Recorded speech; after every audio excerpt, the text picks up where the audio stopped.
This is the Rise Up See Red podcast, all about the Arizona Cardinals and the NFL, featuring insider and outsider perspectives. Enjoy the best hour of Cardinals talk on the web. Now here are your hosts, Jess Root and Seth Cox.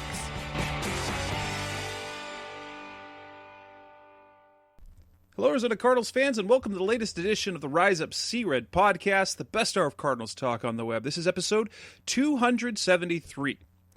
I'm your host, Jess Root from cardswire.com, and in this edition, we will not have Seth Cox with us. He gets another week off of this. In fact, we've got one more week because we have our second of three season previews where we look at the opponents that the Arizona Cardinals have. In our last episode, in our last edition of the show, we previewed the Cardinals' first four opponents of the year: the San Francisco 49ers, the Washington football team, the Detroit Lions, and Carolina Panthers, each interviewing a writer that covers the team for one of our sister sites in the NFL Wire for USA Today. In this edition of the show, episode 273, I have the Cardinals' next four opponents that we'll take a look at, where we've got the Week 5 action against the New York Jets, Week 6 on Monday Night Football against the Dallas Cowboys, Week 7 against the Seattle Seahawks, and then after their Week 8 bye, the Miami Dolphins. So I've got guests for each of those teams. Let's go ahead and get started. To kick things off, we'll start with Week 5 at the New York Jets. The Arizona Cardinals will travel to play the Jets in the second of three consecutive road games, playing in Week 5 on the road. He'll get to face Sam Darnold and company, the Jets, and to help us find out more about the Jets offseason and the upcoming season, I've invited Jets Wire managing editor, that's jetswire.com, part of the NFL Wire's family, like cardswire.com, and the managing editor to help us out is Gary Phillips. Again, Gary Phillips from jetswire.com. Gary, how you doing? I'm doing good, man. How are you doing? Doing great. Glad to have you on. Appreciate the time that you're taking off. So to kind of go through what we're going to do, I want to just kind of go chronologically about how the season went last year, off-season changes, impact losses, and how they'll affect the team, impact additions, draft type of things, and then kind of the expectations for the season, as well as how you think the Jets and the Cardinals matchup will look. How do they match up against each other? So let's go ahead and get started. Let's talk 2019. All things considered, the Jets ended up finishing with a better record than I think people realized that they did. Tell us about last season, what went right, what went wrong, and how did that compare to kind of what expectations were? So last year was Adam Gase's first in New York, and it got off to a brutal 1-7 start. A lot of injuries. Sam Darnold gets mononucleosis of all things at the start of the season. Sam Darnold memes were the best. It was a really brutal year. The team finished 7-9, like you said, better than the Cards, but it really wasn't impressive by any stretch of the imagination. Even the winning streak at the end of the year, they went 6-2 to finish the season.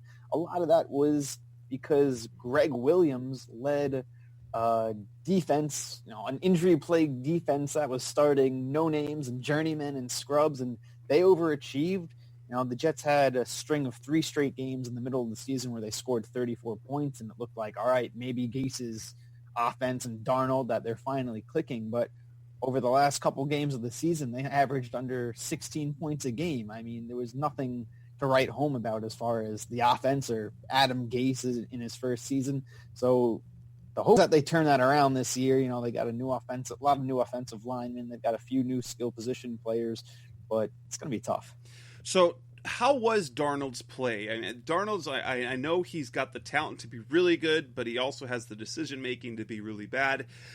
What was your take on his season last year, his sophomore season, and what sort of quarterback do you see him becoming?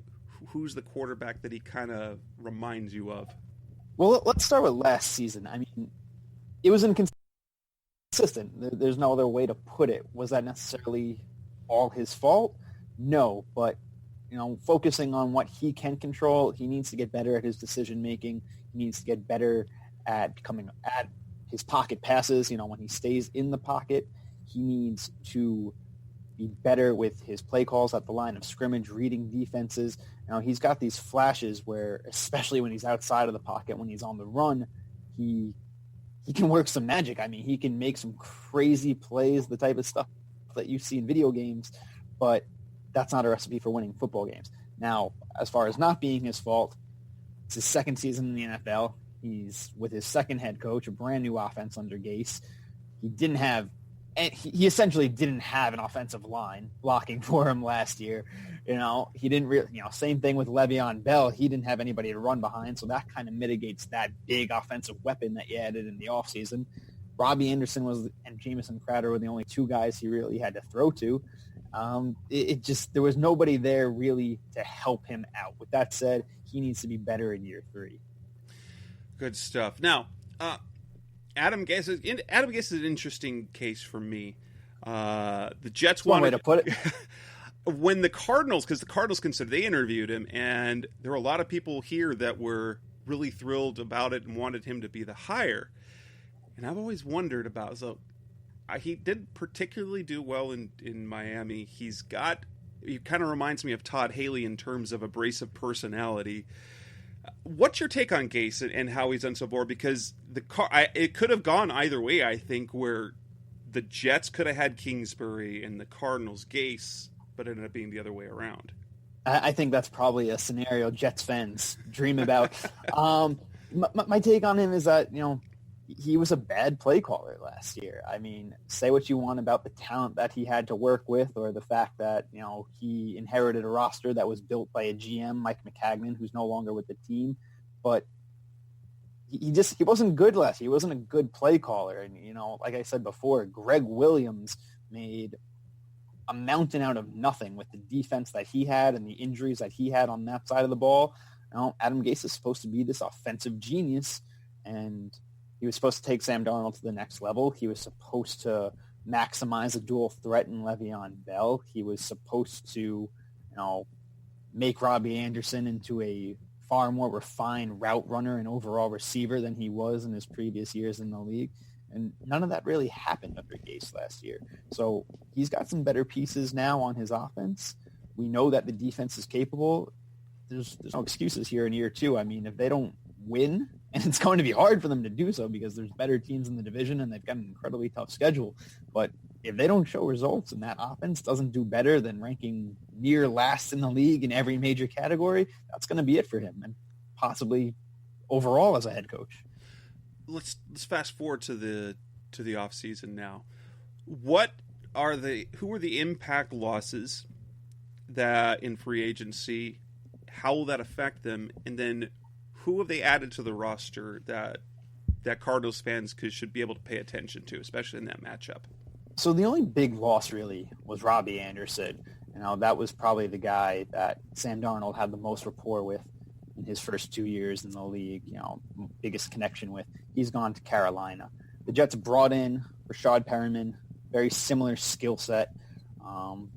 Anderson, much smaller sample size as far as success goes. He really is only lived up to that number 1 pick potential in the final 5-6 games with Tampa Bay last year. So the Jets are banking big on that not being a fluke, which seems like a very Jets thing to do.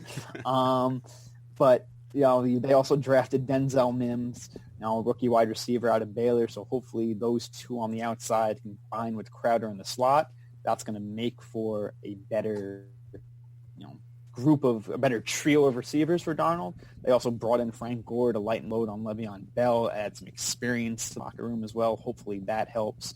And they just have a whole new offensive line, essentially. I mean, they could be starting 5 new guys in the trenches. The most significant would be Mekhi Becton, rookie number 11th overall pick.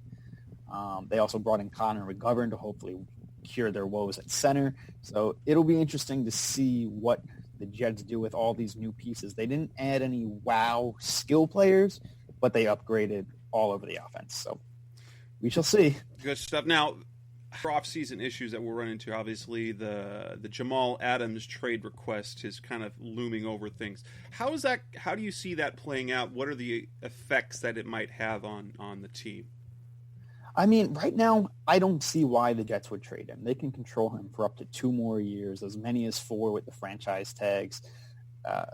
It just doesn't make any sense. I mean, I understand why he wants to get paid. I understand why he wants to get paid now, but I also see it from the Jets' perspective. They don't have much reason to. If he wants to sit and pout and not play, then that's what they should let him do. I wouldn't trade Jamal Adams, would you? No. Right. No. So now combine the fact that if they do, they really don't have much safety depth. That weakens a defensive back room that they've significantly improved this year. I mean, if I was Adams, I would simply, I would understand that not many guys get paid before their fourth year in the league, and I know that just happened with Myles Garrett, but Myles Garrett's an elite pass rusher. Right. Let's look ahead to 2020 now. What now moving forward? What's kind of the expectation for the team? What's your floor and ceiling, and how do you see them matching up with the Cardinals when they meet up in early in the season? Well, I think as far as expectations go, you can't go into the season thinking they're any better than the 3rd best team in their division. Bills are coming off a playoff run. They got better. They've got a really young core that's always improving. And then, just having watched the Jets and the Patriots my entire life, you expect New England and Belichick to work some sort of magic now that Cam Newton's in town. So I think it's kind of hard to say they're even a contender. My if I had to bet, I would go with, hoping for a 500 season, and I'd call that a good one for the Jets. Not finishing in last place behind a very young Dolphins team seems like the floor, which, could very well be possible for them. As far as the Cardinals go, I know they had a worse record last year. They got a sophomore quarterback compared to a third-year quarterback in Darnold. I'd much rather be in the Cardinals' position. Kingsbury and Murray look like a good match together, whereas Darnold and Gase do not. And, you throw in the fact that now Murray has an elite number one receiver in Hopkins. That's something Darnold's never had. The Cardinals were already putting up more points than the Jets last season. Add him to the mix, and I think you have a much better team, or at least a team that's in going in a much better direction. Awesome. So what do you think? If you had to guess what the Jets record would be next year, what are you hoping for? And what is your best kind of the best case scenario, worst case scenario? Well, it's funny, as a Jets fan, like I always joke with friends and family is, never bet on the Jets to win a game. But I'm not gonna give you an 0-16 prediction.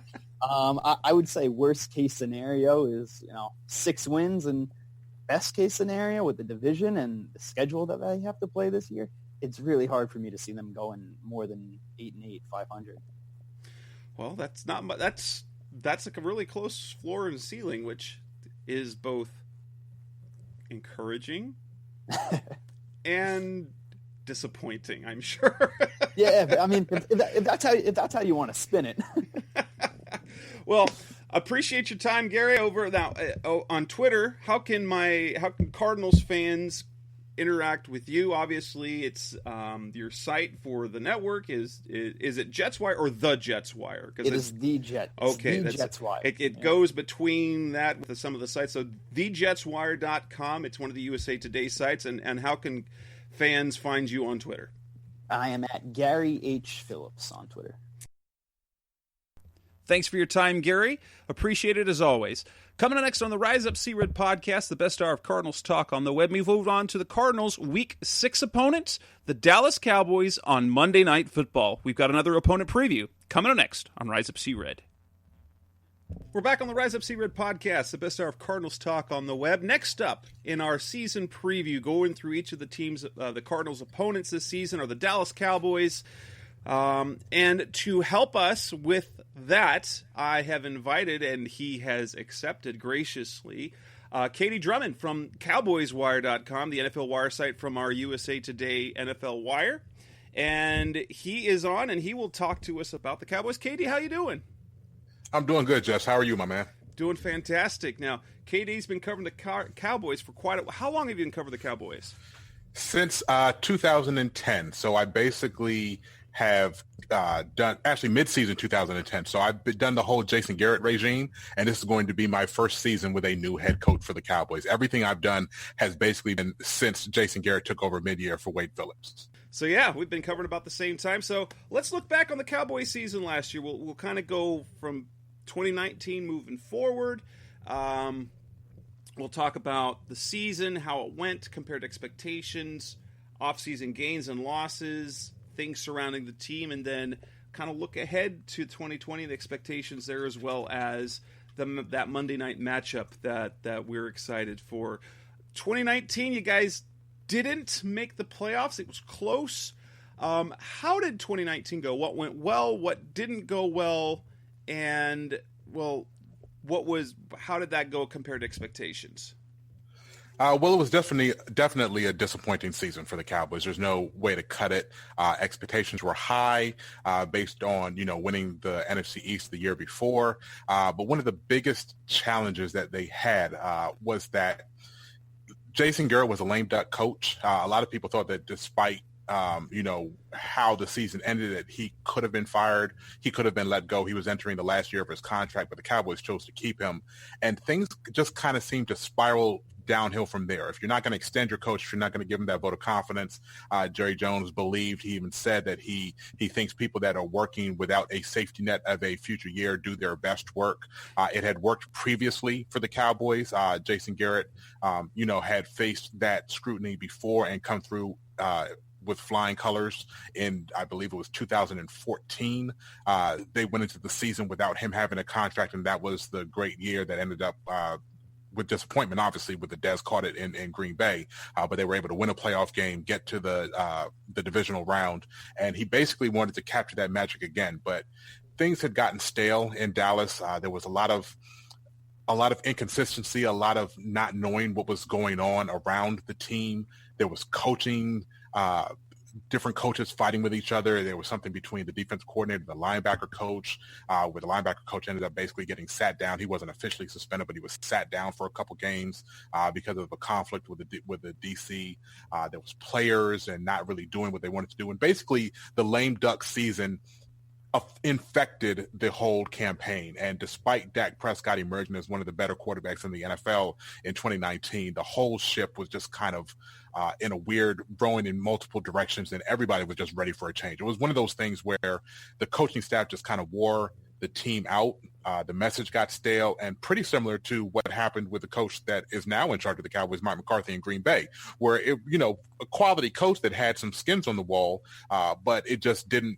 Things had gotten stale between him and the team, and it was just time for everybody to go in a different direction. Let's talk about Mike McCarthy and hiring. What is your take on the addition of McCarthy and how he will change things up, and more importantly, the relationship between him and Dak Prescott, considering how things went between him and Aaron Rodgers towards the end of his stint there? Yeah, I think you have to lean towards McCarthy being successful when you look at his entire tenure. He's an aggressive coach, which is, all the rage in today's NFL. He goes for it on fourth down. He passes on first down. He does all of those things that are kind of the mark of a good offensive coach. And I think the way that he's going to institute his West Coast offense principles, the horizontal progressions, looking to move things sideline to sideline to take advantage of space, of the spacing of the defense, and putting that on top of what Kellen Moore was able to do early for the Cowboys. Now, for those who are intimately familiar with the Cowboys, they know that they opened up the season like gangbusters. Yes, the competition was bad. It was the Giants, the Redskins, and the Dolphins. But what they did on offense, the amount of motion, pre-snap motion that they use, the trickery, all of those sorts of things that fans have been begging for out of the Jason Garrett offense, Kellen Moore was able to put to the forefront in the first 3 weeks of the season. Then they just started disappearing from the offense. So you had ruts where the Cowboys offense just didn't look like they could do much of anything until they got behind in games. And it was just kind of just a hodgepodge of things. But there was a clear delineation between what the Cowboys did the first couple weeks of the season and how the offense looked the remaining parts of the season.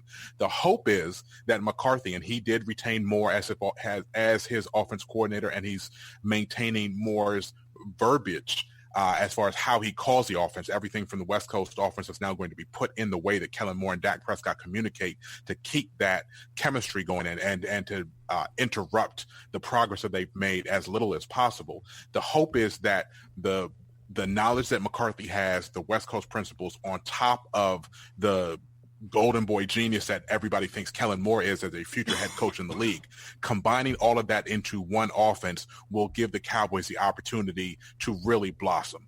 And then the Cowboys went out and added to the weaponry that Dak Prescott has. They've completely changed over the wide receiver grouping that he has. His targets when he first came into the league were Des Bryant and Jason Witten, and those were the primary targets. Terrence Williams was the number 2. Now they have Amari Cooper and Michael Gallup that's ascending, and they went out and drafted CeeDee Lamb. Blake Jarwin has taken over for Jason Witten as a number 1 tight end. Ezekiel Elliott, Tony Pollard is just a dynamic force, EPA monster. He is as efficient as they get breaking tackles, and he's a big play waiting to happen every time he touches the ball. So with all of these weapons at his disposal, you have the idea that the Cowboys offense should soar if you believe that the limitations that were placed are because of Jason Garrett. Removing him from the equation, replacing that with Mike McCarthy and his offensive mind, keeping Kellen Moore, all of that kind of puts into play the idea that the Cowboys should be a top 3 to 5 offense in the NFL. And you have to think that that's going to be the case, considering, well, excuse me, I should say, with the consideration that COVID-19 has completely evaporated the offseason for the Cowboys and them getting integrated with Mike McCarthy. Yeah, you look at the weapons they have. There are few teams that you could even say are comparable across the board when you got the running back, you got the quarterback, you got the receivers, you've got the tight end. What's the offensive line looking like as moving forward? Is it what it was? Obviously, they've had to make some changes. Yeah, they did have to make some changes. Travis Frederick retired in the offseason. He obviously missed 2018 with a Guillain-Barré syndrome. It's an autoimmune deficiency that basically robs you of strength and feeling in your extremities. Very dangerous. They were thankful that he was able to bounce back and play it again in 2019. But even despite making the Pro Bowl, he was not the same player that he was before he went out with the injury. He cited the injury and his inability to play at the level that he was accustomed to as a reason that he retired. He just didn't want to go out there and be a shell of himself. So now there's going to be open competition for center, and there's also competition at left guard. So we all know Zach Martin, he's one of the best in the NFL. He has, I believe, 6 different all-pro nominations, like 4 first team, 2 second team in his 6 years in the league. He's never not been on an all-pro team since he joined. Teron Smith is still one of the best left tackles in the game, if not the best. He has a couple injuries every year. He's played 13 games in a season, like 3 or 4 years in a row. So you know you're going to miss some time. You have to have a competent swing tackle. They lost Cam Fleming. They brought in Cam Irving. But the biggest question marks are going to be in the middle. And as everybody knows, pressure that starts at the middle is what is the most disruptive thing to a quarterback.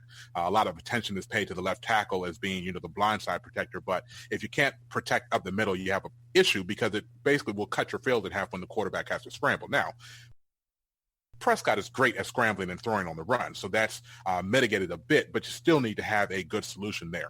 So they have Connor Williams, who was a 2018 second-round pick. They have Connor McGovern, who redshirted last year. He was a third-round pick. He played both center and guard at Penn State. And then this year they drafted Tyler Biadasz out of Wisconsin, who was entering the 2019 season seen as a first-round pick, but injuries kind of derailed his season. It limited his play. He played the season, but he was injured. He did not play up to his potential, and he had all-season surgery. So he's in the mix to play, as well as Joe Looney, who was the guy that took over for Frederick for the full 2018 season as a starter at center. So those 4 guys are kind of all in the mix to find 2 starters. And the Cowboys, there's a lot of pedigree there, but whether or not they can play up to the standard that's necessary to maintain the reputation of the Cowboys line. Now, a lot of people will talk about the Cowboys line. It is a dynamic run-blocking group. Pass protection, they're good, but they're not the best. There are several offensive lines that are better at pass protection than what the Cowboys offensive line has been. But run blocking, they're dominant. We like to see what they can do when they're pushing forward instead of having to catch the defensive linemen that are trying to penetrate the pocket. But overall, I think that they're still going to have a great line. You can't go wrong when you have two all-pros anchoring that, and everybody else just kind of has to fill in. I haven't even talked about La'el Collins, who really had one of the best right tackle seasons in the NFL last year. There's a handful of right tackles that are better than him, but he's definitely in the top 5, and he ascended, making himself worthy of the contract that the Cowboys gave him, a 5-year, $50 million contract they gave him entering 2019.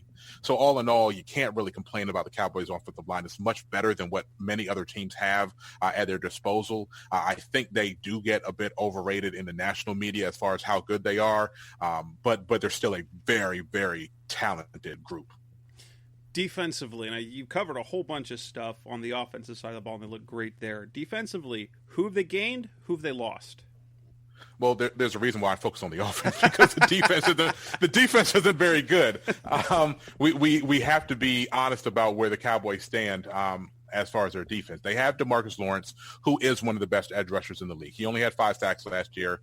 He had shoulder surgery that took away his offseason, and he was double-teamed at an alarming rate. And he was one of those guys where, if you look at like ESPN's metric, pass rush win rate, he's always at the top despite being double-teamed. He just didn't get to the quarterback, and that happens. Sacks is an overrated stat. It's really about how much pressure you can put on and how that basically dovetails into what the rest of your defensive line can do. If the entire defensive line is quality, then everybody's going to get sacks. But last year, the Cowboys didn't really have the push up the middle that they were looking for, which is why they kind of revamped that defensive front. But all in all, DeMarcus Lawrence is the star. They lost Byron Jones, who was basically everything that you could ever want in a cornerback, except he never got turnovers. He had, 1 turnover in his career with a jump ball into the end zone a couple years ago. For some reason, this dude just was allergic to getting turnovers for the team.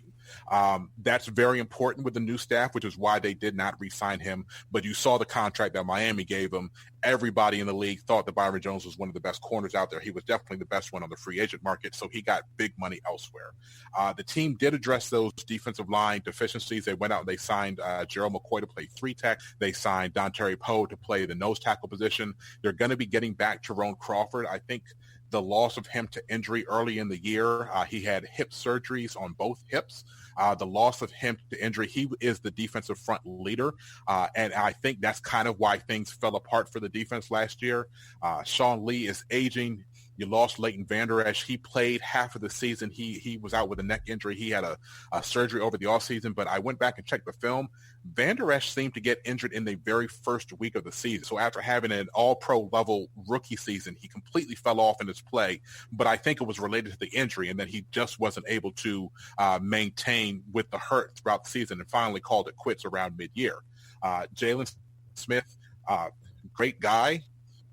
Sketchy in coverage. I think they're going to do some different things with him. They have designated they've declared him a designated pass rusher, which means that he's basically going to be in a mixture of a 30 and 40 front, the outside linebacker and what would be a 30 front.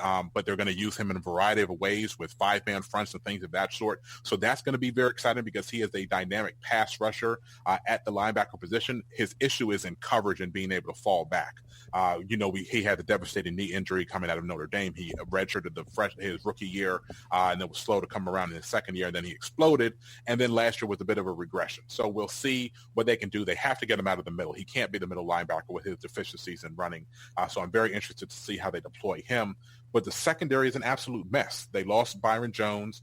They brought back Anthony Brown, who was in the doghouse under old DC Chris Richard. Chidobe Awuzie is now the number 1 corner, but he's even worse at locating the ball than Byron Jones. At least Byron Jones locks people down. Highlight after highlight is made on Awuzie because he has sticky coverage, but he has absolutely zero ball awareness. And every week, whoever the quarterback is has at least 2 highlight plays where the announcer says, I can't believe he stuck it in that window. But it's the same guy every week that they're sticking it in the window on. So you kind of got to say that it's the cornerback that's the issue. So he's a big issue. They drafted Diggs out of Alabama in the second round to compete. They signed Darryl Worley out of the Raiders camp to be a starter at cornerback, so he's interesting. But for my money, I love a couple guys. Xavier Woods, who is the incumbent safety. I think he's just itching to become a Pro Bowl player. And then a fourth-round pick, Reggie Robinson out of Tulsa. He just ascended in his last year in school, and he is a dynamic playmaker, turnover machine. I really look those guys to make a big impact. And, of course, they did sign HaHa Clinton-Dix, who was drafted by McCarthy in Green Bay, to be the other safety opposite of Xavier Woods. So they finally got rid of Jeff Heath. He was a major problem in coverage and in angle when it comes to breaking down and making a tackle. So they got rid of him. They've improved there. So there's a lot of chance for improvement, but it just hasn't been a good unit. And it's really been the detriment of the Cowboys for the entire time that Rod Marinelli was in charge of the defense. They've never put a good defense on the field, except for 2016, where the team was basically playing keep away with Zeke Elliott. They just kept the defense off the field, so they had good numbers. But they've never been a dynamic defense, and that's been the Achilles heel of the Cowboys franchise for several years. So what can you expect from them in 2020? What's kind of the hope? From what it sounds like, on the high end, they could be a Super Bowl contender. What's their floor? What's their ceiling? And what are you looking forward to in that Week 6 Monday Night Football matchup? Yeah, the biggest thing about the Cowboys is the change in leadership and how the offseason has affected them. If you're in a vacuum, I'd say that Mike McCarthy's Super Bowl pedigree first year with a team would be worth 2 wins. I'd then turn around and say that getting rid of Jason Garrett and the decision he made, you got to remember, Jason Garrett kept a kicker that missed 10 field goals until like the last 4 weeks of the season when they signed Kai Forbath. It was just unconscionable that they let Brett Maher continue kicking simply because he had a big leg. So they completely screwed that up. The decision-making in game was horrible, and the missed kicks tangibly lost them games. There were 2 games that they lost that they missed kicks in, and then you also saw just a complete downtroddenness of the sideline whenever he would miss a kick, and the team would go in the tank. So I think that Jason Garrett cost them 2 wins. McCarthy would have added 2 wins. That's a 12-14, pencil them in as Super Bowl contenders. But then COVID hit, and Mike McCarthy hasn't been able to work with any of the guys. They haven't been able to meet in person. How do you implement a new culture and a new regime and new practice habits if you can't even meet your players, if you can't go into the locker room and gauge who the actual leaders of the team are to know who you need to work with? It's been a really weird offseason. And I think a lot of NFL teams are going to deal with that, but teams that have a new coach are really, really in a bind when it comes to trying to make that transition.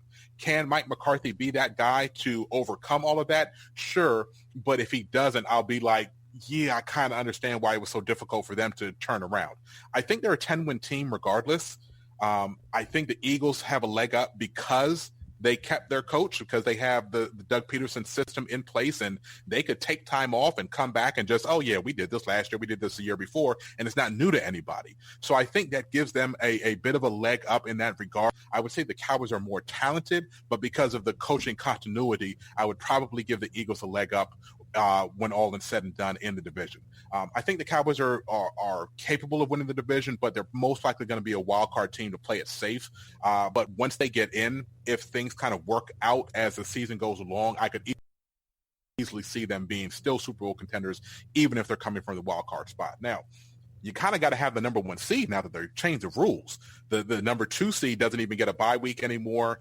So they've really put the perks as far as, the playoff bye with the number 1 seed. If you don't win the conference, it's going to be really difficult to make a Super Bowl now with the rule changes of adding the 7th playoff team. But I think the Cowboys have the talent to do it. As far as a Cardinals matchup, man, I can't wait to see Kyler Murray. That dude is so phenomenal to me. I can't wait to see the progression that he makes from 1 year to his sophomore season with the Kingsbury offense. So I'm very excited about what you guys have done. DeAndre Hopkins has been a thorn in the Cowboys side. I still don't know who's going to check him. And then you have Larry Fitzgerald as a number 2. How in the world can you even call Larry Fitzgerald a number 2 wide receiver? That's insane to me. So I'm really excited to see what the Cardinals offense looks like. I think it's going to be one of those situations where the time in the schedule that the 2 teams meet, being in mid-October, I think all the kinks will be worked out by then, and teams will really be flowing into who their personality is. And I think it's going to be a great matchup. You guys have a ridiculously difficult division, so the talent might not match your record, but I think the Cardinals are going to be a formidable opponent for the Cowboys when they meet. I'm excited for the matchup, and I'll tell you something I said the Cowboys kind of missed out on when it came to Jason Garrett. I think had Jerry Jones been willing to cut bait with Garrett a year earlier, Cliff Kingsbury would have been perfect for that team. 100%. Yep. Perfect for that team, because if there's one thing, and I think, well, one, the Texas tie is one. Two is the fact that Kingsbury coming out of college and didn't enter the league with the same sort of ego that a guy like Chip Kelly or Nick Saban would come into the league for, and I think that's really benefited him. They had the offensive skill players already. I from the time the Cardinals hired him, and looking at what Dallas did last year, I think they really missed out on the potential of Dak Prescott and well, then if he'd have gotten CeeDee Lamb, he'd have loved CeeDee Lamb. Ezekiel Elliott having all those offensive weapons would have been probably something special last year, even in that first year. Yeah, I tend to agree with you. Mike McCarthy was very high on my list. I did a potential Garrett replacement power ranking every week from week 14 on of the season, because you knew that he was gone. So I went and I handicapped all of the coaches that were out there. Mike McCarthy was always near the top of my list. If they could have traded for Sean Payton or Bill Belichick, those were my 1 and 2. But outside of that, there were 3 or 4 names that I said, if they make any of these hires, I'm ecstatic. Mike McCarthy was one of them. A lot of Cowboys fans really weren't keen on McCarthy until his name started being mentioned by the team as a potential fit. So there's going to be a lot of people that are ready to pounce on him if things don't go smoothly out of the gate. But yeah, there were plenty of opportunities for them to have gone in a different direction if they had made the move a year prior. They would have probably had a coach that was more they would have known more about how to approach the Dak Prescott contract situation. We all know that they just passed the deadline without being able to agree to a long-term deal. So he's going to play out the year on a franchise tag. Only 2 other quarterbacks have done that. They've both since left their teams without a long-term deal. That was Drew Brees in San Diego and Kirk Cousins in Washington. So the precedent isn't looking good for the Cowboys and Dak Prescott to have a long-term relationship. And I think if they didn't drag their heels with firing Jason Garrett, they would have known whether or not they could say, yes, let's definitely commit. Let's give him the brink truck. Let's open up the bank for Prescott, because we know he works with our head coach. I think the lack of knowledge of how he will work in Mike McCarthy's system played some role in them not going to the extreme that almost every team has to go to when their franchise quarterback is up for a new contract. Mm-hmm. I think that played a role in it. All right. Well, Katie, thank you so much for your time. Cardinals fans, those who are listening, you can find him on cowboyswire.com. It's the cowboyswire.usatoday.com. And you can find KD on Twitter at KD Drummond MFL, and you can interact with him. And don't troll him. He does like the Cowboys. We know we don't like the Cowboys here, but he's good. He's a good guy. He cut his great coverage, and I appreciate the time. Appreciate it as always. Coming up next on the Rise Up Secret podcast, the best hour of Cardinals talk on the web. We move to the next opponent for the Cardinals in Week 7, their last game before the bye. They come back home to take on the Seattle Seahawks. That's coming up next on Rise Up C-Red. We're back on the Rise Up C-Red podcast, the best hour of Cardinals talk on the web. We move on to talk about the Seattle Seahawks, a team the Cardinals will play twice. They play early in the season. Once in the first half of the season, they'll play in Week 7. Then turn around and play again in Week 11. To help us preview what we can expect or what the Seahawks did in the offseason, to know more about them, I have invited one of the contributors from SeahawksWire.com, the USA Today NFL Wire site that covers the Seahawks, just like Hardswire is the USA Today NFL Wire site for the Cardinals, Cole Musgrove. Cole, how you doing? Good. How are you? Doing well. Thanks for coming on to the show. Tell us, let's start back at the beginning. We'll talk about the season that passed. We'll talk about the offseason more. So the Seahawks, they are seemingly good every year. We hate that. What went well for them? What didn't go well? And if anything, and how did their performance last season match up with the expectations that they had?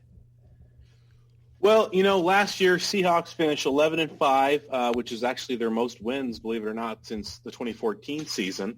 Handful of 10-6 seasons in between then and this past season. But unfortunately, Seahawks kind of fell apart late with some cluster injuries, especially the running back position. I mean, we lost 2 running backs against the Cardinals in week 16 last year at home. Started 10-2, but then finished 1-3. Unfortunately, but they did win the first playoff game since 2016, a nice 17-9 win over the Eagles, but ultimately fell short against the Packers in the divisional round. What were the things where did you see the team do well? What were the struggles? You mentioned the running back injuries, but if you're looking at the highs and the lows, what went well? What were the struggles that happened down the stretch? So certainly what went well is Russell Wilson put forth yet another MVP caliber season. It's clear the guy is in his prime, and many believe he should have, even received a single MVP vote last year. I know Lamar Jackson kind of ran away with it quite literally at the end, but, up in the first half of the season, I mean, there was no stopping Russell Wilson. The ground game was also pretty great until, of course, the cluster injuries late. So those certainly were things that were great. Certainly the things the Seahawks can build on going forward. If you have a top 5 quarterback like in Russell Wilson, your offense is going to look pretty good even if you are a run-first team. Unfortunately, what didn't go well is the secondary has been kind of quietly Seattle's Achilles heel these last 2 seasons. It's really unlike a Pete Carroll-led defense to be so leaky, especially in his area of expertise. So it's, that turned out, especially got exposed against the Packers. And then certainly what everyone noticed was pretty weak was the pass rush. I mean, they only had 28 sacks last year as a team. I mean, the leading sack artist was Rasheem Green with only 4. So certainly defense was a major liability for the Seahawks and ultimately led to their downfall. As we move to the offseason, in free agency first, who are the who are the main guys that are not returning or appear not to be returning? Well, obviously, Jadeveon Clowney is kind of up in the air still, though it looks like it looks like that ship might have sailed.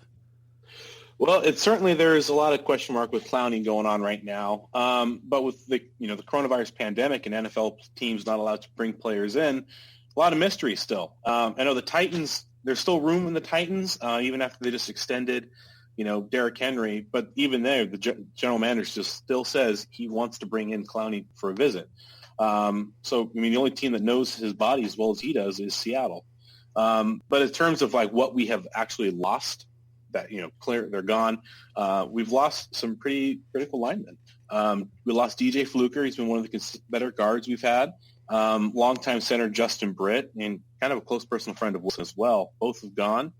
And then George Fant left, and I know he wasn't certainly, star player, but he certainly, had impact on that offensive line.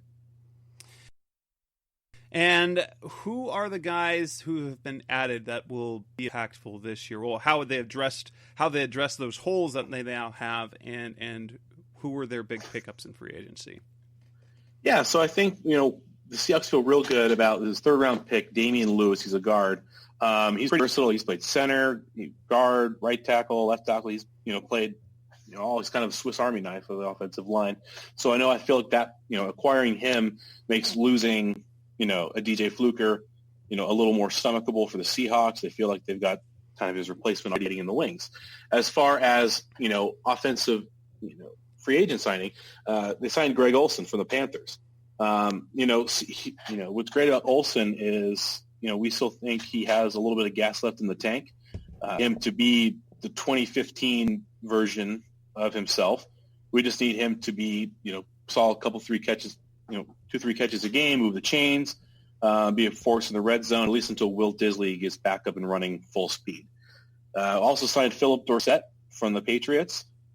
So a little deep threat action going, some to pair up with Lockett and DK Metcalf. And he's expected to be, the competition's open between him and David Moore to kind of take over that number 3 wideout. Yeah, something to bolster up, hopefully hoping for a little more consistency in that product, in that department. The tight end game is strong in Seattle. Obviously, Will Disley will be coming back. Is Hollister back on the roster as well? Yeah, and then they re-signed Luke Wilson as well. So Wilson has been a long-timer. Hollister was real productive down the stretch. Greg Olson's fantastic. As I was in the series I've been doing, I kind of do some of the rankings. I went through the receivers, and Seattle has a really good top pair of receivers, and that number 3 is kind of we'll see. But you don't really need it when you got the tight ends that they do. When you can run Disley and Olsen out there, or Hollister and Olsen, and get major production. That's something that they probably, from top to bottom, have the strongest tight end room in the division. Now, obviously, George Kittle is the class of the NFL, sure. But right there behind them, you've got your trio between Disley and Olsen, and that's a really good group of tight ends there. Now, other than that, so they've got the additions. Any other? You mentioned Damian Lewis. Who are the draft picks that you see contributing this year? Well, first and foremost, their number 1 pick, Jordan Brooks, linebacker. Certainly, the Seahawks are no strangers to having the unconventional first-round pick, much to the chagrin of a lot of Seahawks fans out there. But people see him as kind of like the next Bobby Wagner in some sorts. He's incredibly athletic, incredibly productive, had a great career at Texas Tech. So certainly, the Seahawks say KJ Wright's still in their plans, and all signs seem to indicate that way. But he is certainly getting older, and having perhaps a replacement or swing guy come in like him, that's going to be huge. That will be indeed. Any other issues or concerns that have entered the offseasons other than personnel this offseason? Quite frankly, other than, of course, the coronavirus pandemic, that's everywhere. It goes for everybody. In terms of personnel, no, I like what the Seahawks have done, especially during the pass rush. I mean, I know they haven't had the splashiest signings, but adding Bruce Irvin and Benson Mayoa really will go a long way to shore up a shaky defensive line. I mean, the two of them had 15 and a half sacks combined. I mean, that counts for over half of what Seattle produced last year. Indeed. Now, there's the story that doesn't it won't go away, and that's Antonio Brown. Brown had a possible connection with the Seahawks. Wouldn't that be great? Oh, that would be something. I know. It would give you guys the best trio of wide receivers in the NFC West. Because with Hopkins and Fitzgerald and Kirk, I think the Cardinals have the best trio overall. But you put Antonio Brown with Tyler Lockett and DK Metcalf. Wow. It certainly is tempting. There's no secret that Russell Wilson definitely would want something like that. I just don't see it happening from the Seahawks perspective. I mean, we're not even 3 years removed from purging the locker room of notable malcontents like Richard Sherman, Michael Bennett. The last thing I think the Seahawks want is to bring in another guy who could potentially be a major headache. This guy was getting 160 targets a year in Pittsburgh and still got upset that he wasn't getting enough and had to split with Drew Schuster. So I can't imagine how he would feel getting split 3 ways between him, Lockett, and Metcalf, and it'd be a run-first offense.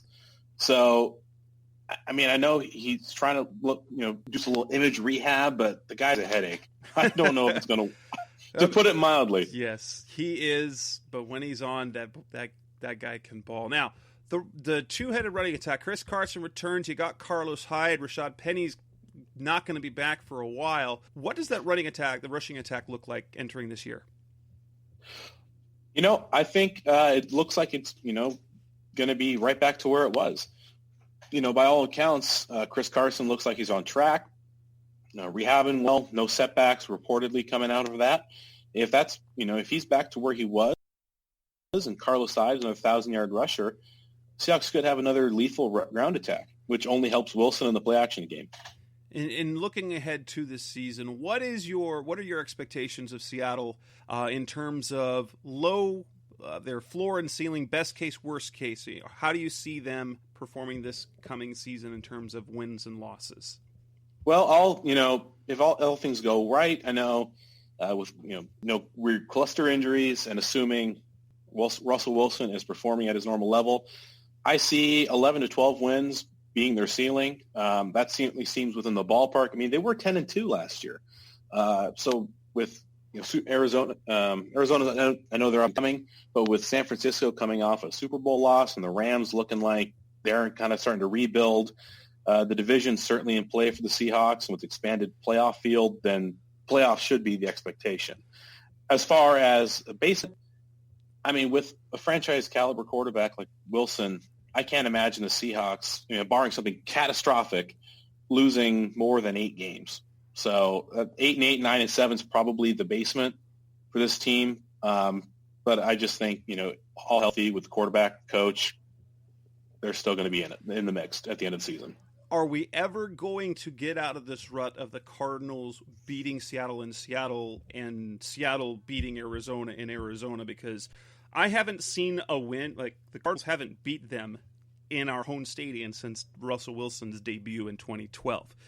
I remember that game. And we have some wacky ability to beat Seattle in Seattle, unlike any other team in the league.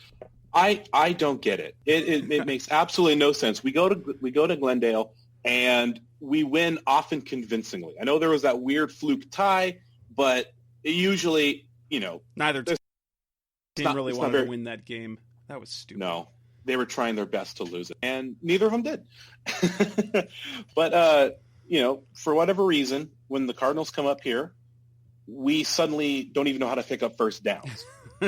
And it no matter how good or how bad the Cardinals have been, you guys have won 5 out of the last 7 meetings. And actually, I remember last year I wrote an article about top 5 Seattle rivals, and you wrote a rebuttal saying it was a little disrespectful. It didn't have the Cardinals involved. So maybe I got to add them to at least an honorable mention here. The Cardinals would be at least competitive for them to be a real rival for the Hawks. But the whole division is fun in that sense. Is whoever's good is a rival. But and it's so crazy. Coming from a Seahawks fan perspective, it's so frustrating watching. During the Patriots of the Brady years, that whole division, and it's not the reason they were good, but their division was so dysfunctional, often because of the Patriots. But whereas the Seahawks, we've been pretty great this last decade, but every year a new NFC West team rises up and is the new hot thing in the NFL. Last year was the Niners, and then it was the Rams. In 2015, the Cardinals had a really great year. And it's so frustrating that there's always that other NFC West team. Right, well, how do you see it playing out? Do you like the matchup this year? I'm not saying predict scores or anything, but how do you think the two teams match up this year? Arizona's got an improved offense. If you want to look at the beginning of the season, Kenyon Drake was so much better than David Johnson, and now he's going to be there for a full season. You've got the receiving core. How's that going to match up against the Seattle defense? Is there going to be, and then flip-flop the other side, Arizona's defense, which hopes to be improved against an offense which is run and tight end heavy?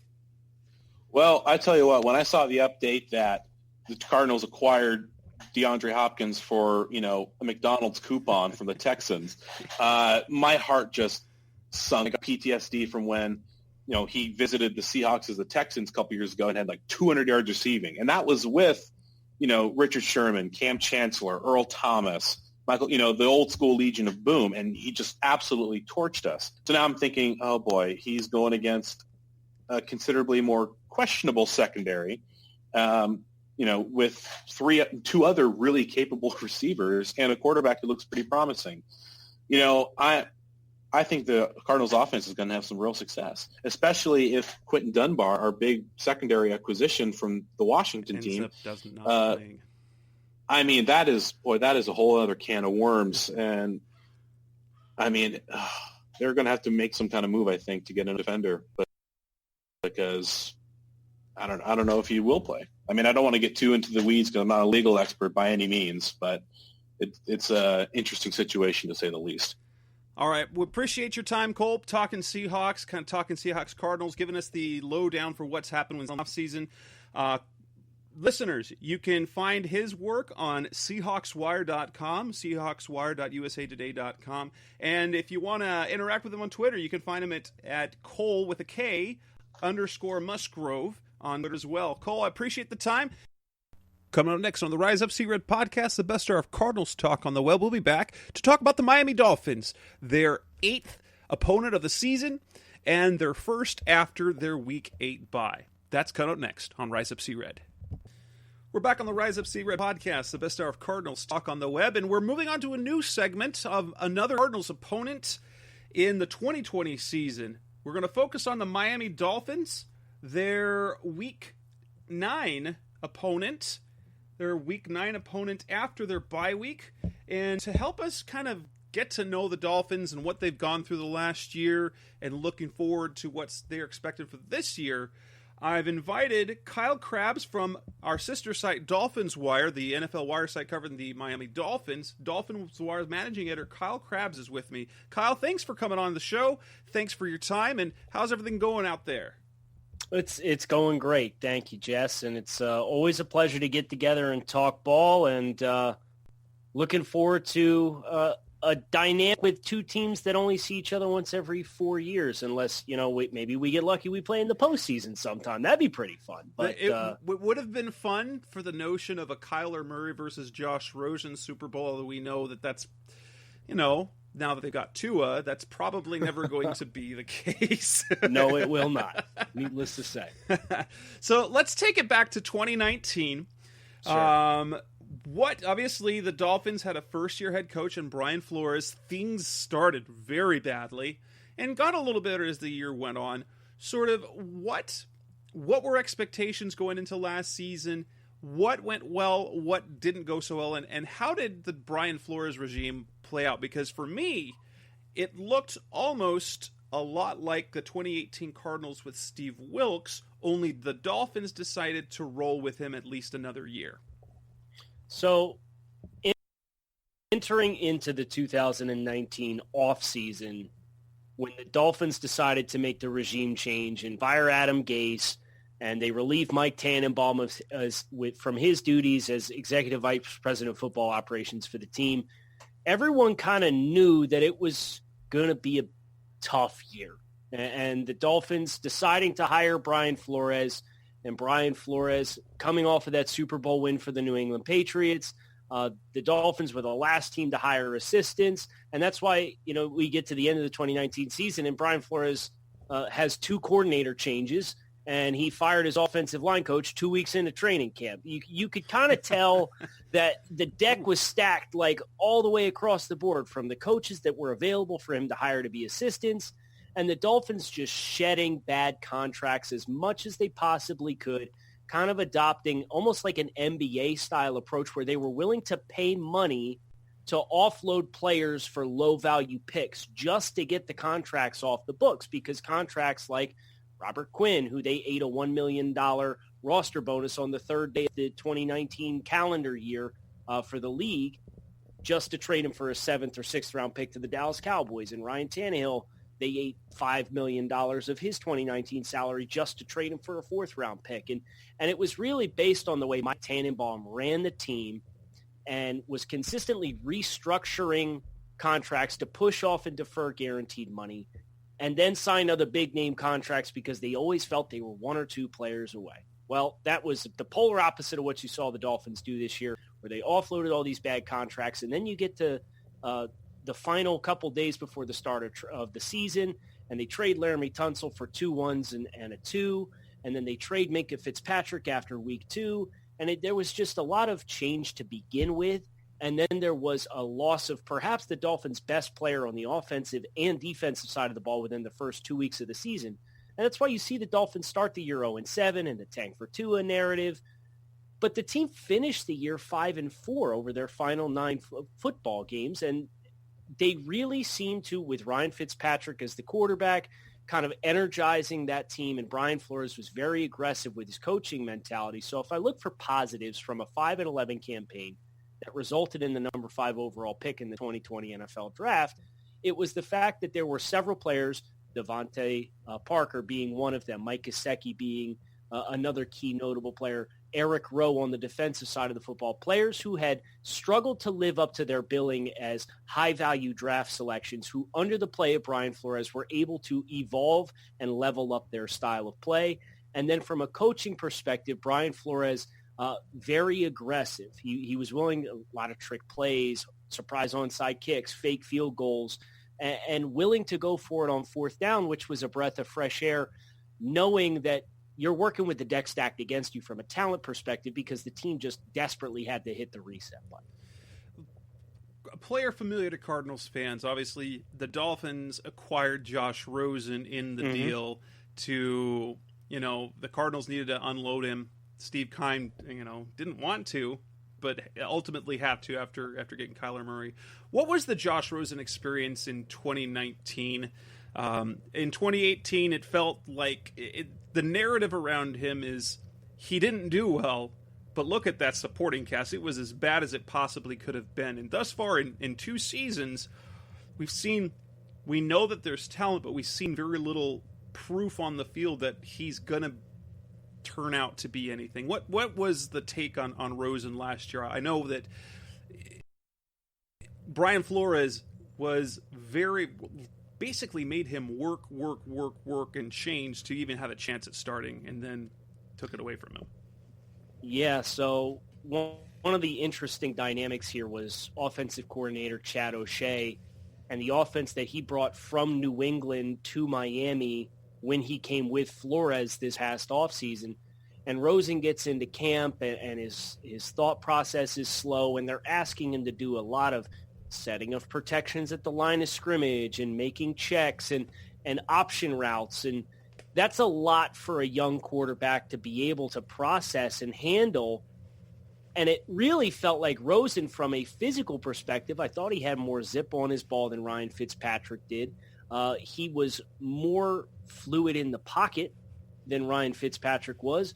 But because he had to think so much before and after the snap, everything was late. Everything from a throwing delivery often felt rushed. He was under a lot of pressure. He was sacked on, I believe, 10% of his dropbacks in the 3 games that he started for the Dolphins. And the real shame of it is after Chad O'Shea was relieved of his duties as the offensive coordinator at the end of the year, some of the stories that were coming out were saying, Chad O'Shea is telling Brian Flores the players can't learn the playbook. And then the players are telling Brian Flores, well, the playbook's entirely too complicated. We have 8 new starters on the offensive side of the football, including a young quarterback who started 3 games in Josh Rosen. And the supporting cast was awful. The offensive line was the worst in football. But it really felt like the mental side of the game was what really bogged him down and didn't give him a chance, and that there were so many layers. And Chad O'Shea was trying to teach the same offense the Patriots with Josh McDaniels and Tom Brady have been working with for over a decade together on. And it was just too much information overload on him. And that's why you saw the Dolphins go with a much more simplified kind of modern spread offense under Chingaley, who uses a lot of quick game and 11 personnel. It'd be interesting because Rosen would probably be set up for more success in this kind of offense, but he's never going to get a chance to play now because they've taken another quarterback. Correct. So let's fast forward to the off season. We know that the Cardinals acquired Kenyon Drake, so that was a mid-season, and we're very glad for that because Kenyon Drake proved to be, and unfortunately for as Dolphins fans are for sure very aware, it was yet another player that they see flourish elsewhere. Ryan Tannehill, Jordan Phillips with the Bills, Kenyon Drake. It's just the list of players who leaves Miami and flourishes is I'm sure kind of frustrating. But who are some impact losses, if there are any impact losses left in the offseason, and how will that affect the team? And then Miami went out and spent some money. Who are their big additions that they're gonna see in the lineup? Yeah, the nice thing about offloading so much talent in 2019 is there was really no one left to lose by the time the 2020 offseason rolled around. And you mentioned Kenyon Drake, and Drake just kind of felt like there was a glass ceiling in Miami that, again, the style of play that the Dolphins offense is now going to run, which is going to have a lot of the same spacing components of Arizona under Cliff Kingsbury, probably would have been a better environment for success. But again, Chad O'Shea's running a lot of 2 tight end sets and just wasn't meant to be. But As far as this offseason and personnel changes for Miami, signing Byron Jones to for a very short amount of time, record-setting annual average salary contract for the corner position before the Eagles traded for Darius Slay and gave him a record-setting deal like a week later. Kyle Van Noy coming over from the New England Patriots in that defense, and he had his best career year under Brian Flores in 2018. They spent really heavy on the defensive side of the football. They did give offensive guard Eric Flowers, who had more success inside at guard than he did at tackle as a former top 10 overall pick. But he's probably going to be an average starting guard, and they gave him $10 million per year on a 3-year, $30 million deal. But Shaq Lawson from the Buffalo Bills to come in and be a starting defensive end for them, and Elandon Roberts as another linebacker who had a career year under Brian Flores in 2018. And it's pretty telling. You look at the Dolphins' last 3 seasons, 2017, 18, and 19, and each of those 3 consecutive seasons are among the 6 worst points allowed seasons in franchise history. So the defense has been going way the wrong way. And to Brian Flores' credit, the Dolphins' defense in 2019 gave up 100 points in their first 2 games, and then they really settled down, and it was a much more successful campaign over the final 14 games once kind of they got over the hump of so much change so quickly before the start of the season. But I'm really excited about the defensive personnel with Byron Jones and Kyle Van Noy and Shaq Lawson and Emmanuel Ogbah coming over from the Kansas City Chiefs, who was having a career year before he got hurt. Defense is going to look completely different, and it has a very New England Patriots style feel to it, whilst also still having the ability to go odd or even front, which from a week-to-week basis, that was one thing we saw the Dolphins try to do last year, is play schemed and get opponents out of their strengths based on the alignments and formations and strategies that they tried to implement on a week-to-week basis. They just didn't have the talent to pull it off. Offensively, now, if I'm correct, Matt Breida was traded to Miami. Is that correct? Yes. Okay. Yeah. So that's a very, if you're looking at, that's a Kenyon Drake type runner. If he stays healthy, he does the same sort of thing. He's super productive. That's going to be a big boost to the running game. Yeah, they signed Jordan Howard in free agency as well. So they kind of have this thunder and lightning dynamic about them.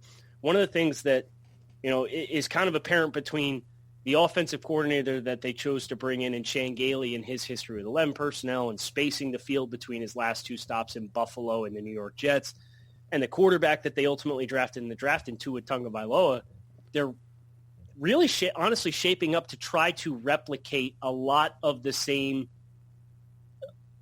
play style as what you saw at Alabama, in which they're going to run downhill at you. They're going to challenge you physically with a ton of RPO concepts. Brian Flores, as the season went on, that offense got very much away from the traditional drop-back passing and evolved throughout the season to at the end of the year when they beat New England in New England Week 17, a lot of RPO-style concepts. And they're going to look to run heavy at you downhill. If you stuff the box, okay, then we're going to zip it out into the flats, or we're going to throw quick slants on you. And if you stretch the field because we're nickel and diming you on the perimeter, then we're going to run into thin boxes. And Matt Breida is the change of pace back and the receiving back. It's kind of a fun dynamic between those 2 guys and what that could look like when you consider the reinforcements that they ultimately made on the offensive line as well, if that chemistry gets there. In the draft, 2 always obviously is the big prize. There was some misdirection there leading up to draft. How convinced were you, or were you ever convinced otherwise that Miami might go other than a quarterback? I never was convinced. I thought the situation they were in, they had to go quarterback, and that Tua was always going to be their guy. And I even thought that they were going to trade up to number 3 to make sure they got him. Ultimately, Detroit got their guy. Miami got their guy. Was there really any truth to them thinking about going any other direction? Yeah, I certainly think that the Dolphins did their due diligence to explore all options and be prepared for anything. But ahead of the 2019 season, one of the things that was talked about, mainly with owner Stephen Ross, is we want to rebuild and we want to position ourselves to secure a quarterback in the future and a franchise quarterback. So the writing was on the wall there. And It got a little interesting in which the Dolphins were playing the smokescreen game and teasing their interest in Justin Herbert and saying, well, maybe we'll go somebody else at 5 if we can't get the guy that we want, and take Jordan Love later in the draft. And it really just kind of came down to these mind games of trying to, whether it was the Chargers at 6 that they were worried about or the Carolina Panthers at 7, but just kind of put that vibe off there that there was no certainty that a team should or could be making a move to get up in front of Miami for the quarterback that they want. Now, moving into 2020, how long do you think, how long will it be before Tua takes the field? Are they going to really try to freshman? Are they going to try to redshirt him this year and ride with Ryan Fitzpatrick? What do you think that season will look like? Fitzpatrick, a fine quarterback, volatile play. He's the perfect quarterback to have on a team that's not. I know if you have him starting, you're going to be exciting, and you're probably not going to be very good. And is what we've seen from Ryan Fitzpatrick. But how long do you think Fitzpatrick will be starting? It's interesting because of Ryan Fitzpatrick's career as a journeyman. His most starting experience, he has 5 years of starting experience under Chan Gailey, the offensive coordinator, who's now here in Miami. So on a very surface level, it feels like between the year of sweat equity in which Ryan Fitzpatrick really energized the rest of this kind of island of misfit toys that the Dolphins were operating with in 2019 and got a 12,000-yard season or a 1,200-yard season out of Devontae Parker and got Mike Gesicki up over 650 receiving yards or whatever it was. The coaching staff really liked his energy and his leadership style. But as the talent, and this seems like it's always the case with Fitzpatrick, as the talent around him gets better, it becomes more apparent what his limitations are as a player. So I expect you will see Fitz start the season. And if the Dolphins get off to a tough start, and I kind of look at this schedule for them, and I can see them being 1-4, 2-5, kind of the first half of the season before they kind of get into some of the divisional games. They play the Jets in back-to-back weeks, I believe right after Arizona. But they got to go to San Francisco. They got Seattle coming to Miami. They got to go to Denver, to Arizona. So they got a lot of tough travel trips on their plate here in the first half of the season. I would expect, provided the offensive line shows some level of stability, by the mid-season point, we probably should see Tua as the starting quarterback, because from all the reports that are coming out of South Florida, the Dolphins have no intention of just giving him the straight-up redshirt season in which he's not going to be in consideration to play at all. So now, the 2020 season outlook. What do you see their floor being and their ceiling? I personally think that if things go well, this is a sneaky team, a sneaky okay team in that division. Now, things are complicated with Cam Newton in New England, but I see Miami as surprising some teams, especially with the revamped defense, a better offensive scheme, some more talent there on offense, that they might be better than advertised. But what do you see as their floor and ceiling in terms of win, and how do you think they match up against the Cardinals this year? Yeah, I think the Dolphins' expectation should be an improved win-loss season or win-loss record versus last season. I think the floor is 6 wins. As far as you said, they made massive investments on the defensive side of the football, and they're getting Xavier Howard, who led NFL in 2018 in interceptions, back from a knee injury that cost him 11 games last year. They were down another one of their starting safeties, Bobby McCain, for the second half of the season. So they get healthy. And then on top of that, they bring in Byron Jones and Kyle Van Noy and Emmanuel Ogbah and Shaq Wilson, and they use the number 30 overall pick on Noah Igbahogany, a very nice nickel corner out of Auburn. They're going to play a ton of press man. They're going to be in your face. It's going to give them the opportunity to blitz you a lot. I think the Dolphins, my personal expectation is 7 or 8 wins. I think the absolute ceiling's 9. I think everything would have to possibly go right for this team to have a winning record, because there are so many new pieces. There's so many questions still on the offensive line. And I think that's what makes the matchup, when you think about what Arizona is going to want to do and what Miami is going to want to do.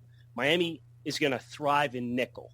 and Arizona with Cliff Kingsbury, they're going to space the field. So it kind of goes into a strength versus strength component from each team when these two guys are going head to head. I would love to see Tua starting at this point so we could get a Kyler versus Tua duel between those two guys. I will say this for Miami matching up with Arizona. The addition of Byron Jones and the addition of DeAndre Hopkins makes this a much more fun matchup because I think Arizona's offense, Miami's defense is the strength of this. I think Arizona being at home, they're probably going to be in an advantage, and I would expect they will probably win the football game. But I think that is a heavyweight slugfest between those two players individually, those two units separately, and exciting to see it play out. Well, appreciate your time, Kyle. That's Kyle Krabs, dolphinswire.usatoday.com. Kyle, can people find you on social media? Sure. I'm on Twitter. I'm at Grinding the Tape. Always watching football players somewhere in some way, shape, or form. So at Grinding the Tape on Twitter. And as you mentioned, I'm over at Dolphins Wire for all daily Dolphins coverage. And enjoying this build up to training camp and hoping we really get this thing off and going here and we can enjoy some football. Absolutely. Thanks for your time, Kyle. And that, folks, wraps up episode 273 of the Rise Up See Red podcast. We still have one show left without Seth, where we got the final 5, so it's an extra grande, supersized preview show for the Cardinals' last 5 opponents. Next week on the Rise Up See Red podcast, we will speak with writers about the Buffalo Bills, New England Patriots, LA Rams, New York Giants, and Philadelphia Eagles. That's all coming up next week. Thanks for listening. We'll have a new show then. Go Cardinals. Thanks for listening to the latest edition of the Rise Up See Red podcast. Listen to previous episodes and subscribe to the show on Apple Podcasts, Stitcher Radio, Audioboom, or many other podcast platforms so shows are delivered directly to your mobile device. Please give the show a 5-star rating and always support the sponsors who support the show. We'll be back soon for the best hour of Cardinals talk on the web. Rise up, Red Sea, be Red, See Red, and of course, Rise Up, See Red.